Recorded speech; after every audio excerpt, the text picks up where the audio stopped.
Salam əziz izləyicilər.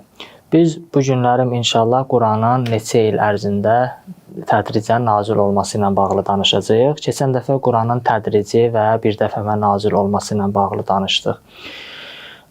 Bu günlərimdə Quran 20 ilə mi nazil olub, 23 ilə mi nazil olub? Bəzi hədislərdə gəlib ki, Quran 20 ilə nazil olub.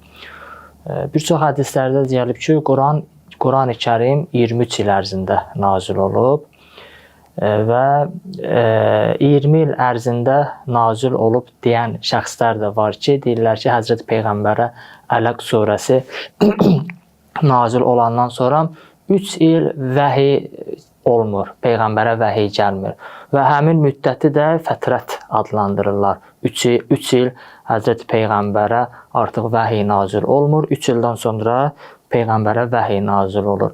Və bunu bu cür tarixdə gətirirlər ki, Həzrət Peyğəmbərə 3 il ərzində vəhiy gəlmədiyi müddətdə Peyğəmbər özü narahat olur və xanım Xədicə gəlir Həzrət Peyğəmbərə deyir ki, sənə artıq vəhiy gəlmir, Allah səndən əlaqəsini kəsibmi? Həzrət Peyğəmbərə deyir. Bu sözdə Həzrət Peyğəmbəri narahat edir və Həzrət Peyğəmbər Hira mağarasına gedir və Hira mağarasında Allahla razı niyaz edir və Duha surəsini Allah nazil eləyir. Və Duha surəsi ilə artıq vəhiy neçə gündən bir, hər gün ya bir gündə neçə dəfə nazil olmağa başlayır. Belə tarixdə bu cür bəzi tarixçilər bu məsələni bu cür gətirirlər. Amma görək bu məsələ nə dərəcədə doğrudur? Həqiqətənmi vəhiy 3 il müddətində kəsilmişdir? Əlbəttə müddət məsələsində də fərqlilik var. Bəziləri 3 il deyir, bəziləri 20 gün deyir, bəziləri 44 gün deyir. Yəni fərqli günlərdə də ixtilaf var. Amma ümumi olaraq vəhyin kəsilmək məsələsində əksəriyyəti 3 il deyir ki, 3 il müddətində Həzrət Peyğəmbərə vəhiy gəlmədi. Və bu məsələ həqiqətənmi Peyğəmbərə 3 il müddətində vəhiy gəlmədimi? Yoxsa bu məsələ bir belə deyək, uydurulmuş bir məsələdir ki, İslam tarixinə sonradan əlavə olunub bu fikir. Biz bir neçə məsələyə diqqət eləyəndə görürük ki, həqiqətən də Həzrət Peyğəmbərə vəhiy kəsilməyib, Peyğəmbərə vəhiy nazil olub, vəhiy kəsilmək məsələsi olmuyor. Çünki Peyğəmbərə Ələq surəsi nazil olandan sonra Peyğəmbərliyin ilk vaxtlarında vəhyə daha çox ehtiyac var idi. Vəhyin gəlməsinə daha çox ehtiyac var idi. Və ilk dövrlərdə də Həzrət Peyğəmbər təbliğat aparırdı, insanları İslam dininə dəvət eləyirdi. Sadəcə gizli şəkildə dəvət eləyirdi. Gizlilikdə bu mənada deyil, heç kimin xəbəri yox idi, yox, o mənada yox. Yəni ümumi dəvət eləmirdi. Baxırdı, görürdü ki, məsələn, bunun qəlbində iman nuru var. Bununla oturub söhbət eləsəm, buna nəsə təsir eləyə bilərəm. Bunun həyası var da. Məsələn, Peyğəmbər buyurur ki, biri ilə söhbət elədin, gördün ki, həyası yoxdur. Onunla söhbət eləməyin mənası yoxdur. Elə orada elə söhbəti saxla, artıq nəsə demə. Peyğəmbər də baxırdı, görür ki, bunun qəlbində iman nuru var. Bununla oturub söhbət eləsə, tez hidayət olar. Belə deyək də, haqq axtarışındadır bu şəxs. Buna doğru söz desən, bu inadkarlıq eləməz və inadkarlıq eləmədən mənim sözümü qəbul eləyər. Bu cür Həzrət Peyğəmbər gizli təbliğatı ilə məşğul olub bu 3 il ərzində və onda da vəhyə daha çox ehtiyac var idi ki, vəhiy gəlsin və Həzrət Peyğəmbər İslam dinini gözəl şəkildə təbliğ eləsin. Bu birinci məsələ. İkinci məsələ budur ki, xanım Xədicə, Allahın salamı olsun, xanım Xədicə salamullah əleyhaya.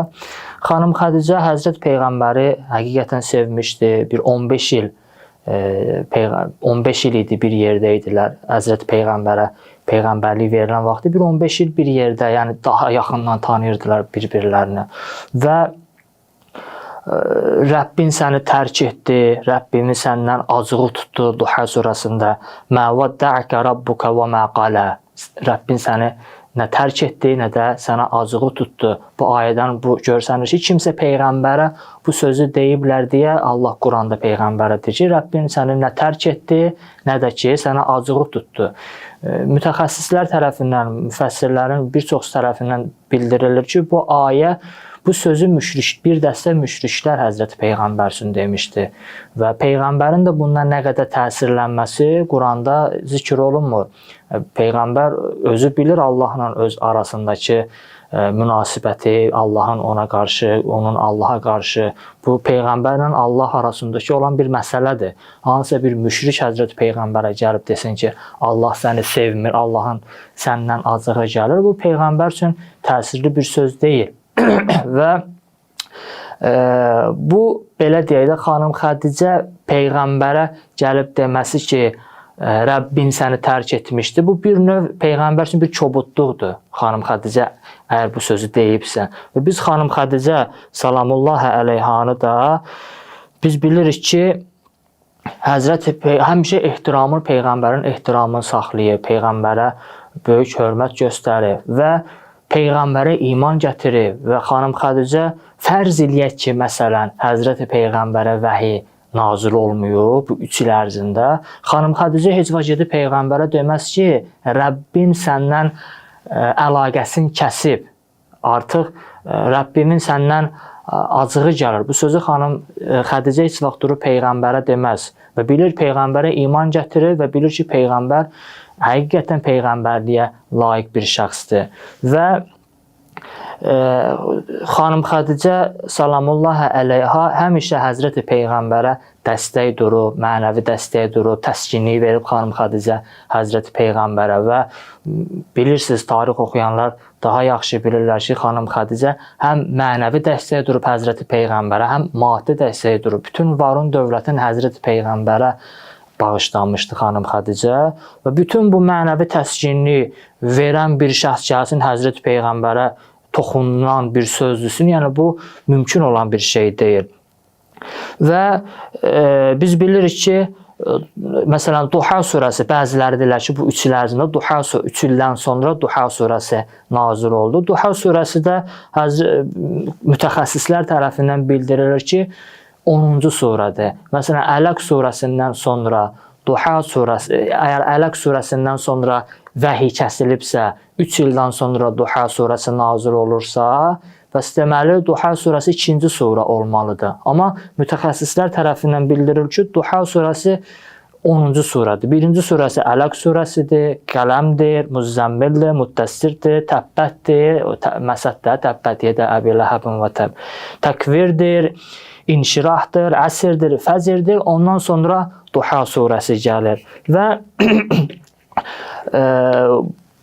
yəni pəs bu danışıqlardan, bu cür mülahizələrdən məlum olur ki, Həzrəti Peyğəmbərə Quran 20 il yox, 23 il ərzində Həzrəti Peyğəmbərə Quran tədrici olaraq nazil olub. Və bəziləri də başqa Hicr surəsini deyirlər ki, 3 ildən sonra bu Duha surəsi həmin o fətrət düşüncəsinə inanan şəxslərin fikirləri ki, Duha surəsi ilə artıq vəhiy nazil olmağa başladı. Bəziləri də deyirlər ki, həmin bu Hicr surəsinin ayəsi ki, Allah Quranda bu ki, "Fastə' bimə tu'mər", elə isə sənə əmr olunanı, yəni Quranı açıq-aşkar təbliğ et və "A'rid anil müşrikin" və müşriklərdən üz döndər. "İnnə kəfəynəkəl müstəhziin", şübhəsiz ki, biz istehza edənlərin şərrini səndən uzaqlaşdıracağıq. Və bəziləri də deyirlər ki, 3 ildən sonra bu surə nazil oldu, bu ayə nazil oldu. Bu ayə də Hicr surəsinin ayəsidir. Və biz yenə də elə baxırıq, görürük ki, Hicr surəsi özü 54-cü surədir. Hicr surəsindən əvvəl surələr nazil olub və 53 dənə surə nazil olub və Hicr surəsi də 54-cü surədir. Mütəxəssislər tərəfindən, təfsirçilər tərəfindən bildirilir. Və pəs deməli, aydın oldu ki, Qurani Kərim 23 il ərzində tədrici formalarda, tədrici şəkildə Peyğəmbərə nazil olub. Bəs 20 il ərzində Peyğəmbərə nazil olmaq barədə hədislər varmı? Bəli, var. Elə də çox deyil. Və 23 il ərzində nazil olub deyən hədislər varmı? Bəli, var. Bu hədisdə və 20 il ərzində nazil olmaq tarixi faktlarla uyğun gəlirmi? Məntiqlə uyğun gəlirmi? Xeyr, heç bir uyğunluğu yoxdur. Və deməli, aydın oldu ki, Qur'an-ı Kərim Peyğəmbərə tədrici olaraq 23 il ərzində Həzrət Peyğəmbərə nazil olubdur. Sağ olun, gələn görüşlərə dək.